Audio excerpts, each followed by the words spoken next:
Yang pertama Pak, saya ingin memberi catatan. Saya bertindak bukan karena ada viral, mohon maaf. Nggak ada pengaruh dari viral itu. Sesuatu ini sudah kita lakukan sejak COVID dulu. Tapi untuk membuka ini tidak bisa buru-buru. Saya memastikan ini sudah kita tangani sejak berbulan-bulan yang lalu. Tapi cara kerja silent, tidak bisa kita buka di media sosial. Karena ada yang harus kita jaga. Sedang memastikan semuanya dilakukan pelanggaran dengan bukti yang kuat, peraturan yang dilanggar, baru kita bertindak. Ini baru tindakan pertama. Berikutnya akan menyusul lagi tindakan-tindakan berikutnya karena kita sudah menemukan datanya.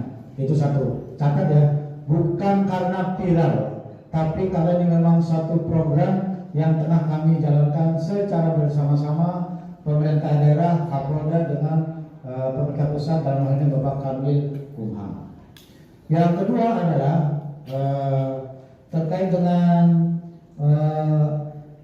pemalsuan KTP itu sedang berproses, dan tidak hanya itu sedang diproses, ada banyak sedang diproses di Polda, tapi belum kita lakukan tindakan karena kita ingin mendalami dulu rangkaiannya ini.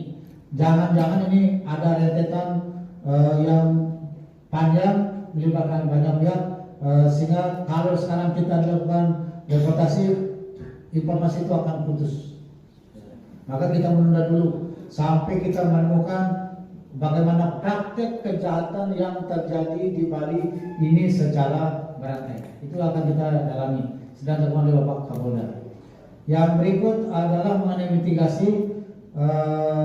Kami sudah membentuk tim terpadu untuk melakukan operasi gabungan secara bersama-sama di seluruh wilayah Bali, khususnya prioritas di Kabupaten Badung, Kota Denpasar, dan di Gianyar, karena kasusnya banyak di situ dan banyak orang asing di situ. Tapi semua ini harus kita lakukan secara berhati-hati agar tidak kontraproduktif dengan upaya kita untuk memulihkan pariwisata dan perekonomian Bali. Mengenai tindakan mitigasi yang lain, saya juga sudah bersurat kepada Bapak Menteri Kumham, terusan kepada Menlu untuk mencabut visa on arrival bagi warga Rusia dan Ukraina yang ingin ke Bali. Dan yang dideportasi sekarang, karena sudah dideportasi, itu langsung sudah tidak boleh lagi berkunjung ke Bali. Saya kira itu dari saya. Mungkin Pak Kapolda. Baik rekan-rekan, jadi kalau terkait dengan masalah pelanggaran lalu lintas, jadi kami terus melakukan upaya penegakan hukum. Jadi sudah diketahui saja dalam 1 minggu ini sudah lebih dari 171 pelanggaran lalu lintas yang dilakukan oleh warga negara asing yang ada di Provinsi Bali. Tentunya berbagai macam jenis pelanggaran, dan kami akan terus konsisten untuk melakukan penindakan. Edukasi juga kami lakukan kepada rental-rental yang penyedia dari kendaraan-kendaraan yang disewakan kepada turis-turis asing atau warga negara asing yang ada di Provinsi Bali ini, untuk selalu mematuhi dan memedomani aturan lalu lintas yang ada bagi seorang yang akan mempergunakan kendaraan bermotor.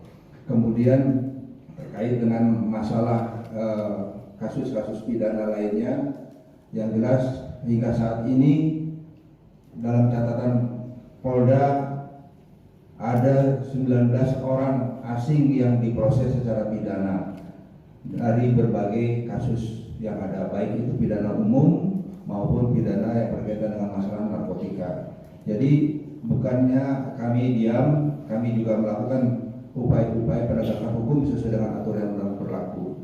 Tadi disampaikan berkaitan dengan masalah KTP, tadi sudah dijelaskan oleh Bapak Gubernur, bisa saja orang itu kami deportasi, kita serahkan, kita konsultasikan kepada Kepala Kanwil Kumham di sini dengan imigrasi, tapi kita melihat rangkaiannya. Rangkaiannya pasti ada ke bawah yang perlu kita selusuri supaya tidak putus. Kami akan terus melakukan upaya penyidikan sehingga kasus ini tuntas, dan bagi yang akan melanggar hal yang serupa akan mempunyai efek jerah tentunya di kemudian hari. Demikian dari saya tambahan. Terima kasih. Saya punya sudah ada 41 orang yang dideportasi oleh Kumham karena memang telah melakukan pelanggaran yang dapat betul-betul bisa dipertanggungjawabkan. Saya kira ini akan terus kita lakukan ke depan. Gubernur, soal Koko Ayam bagaimana ke depannya Pak Gubernur? Kan takutnya juga ditiru juga seperti itu. Kalau nggak suka Koko Ayam ya nggak usah kembali gitu aja.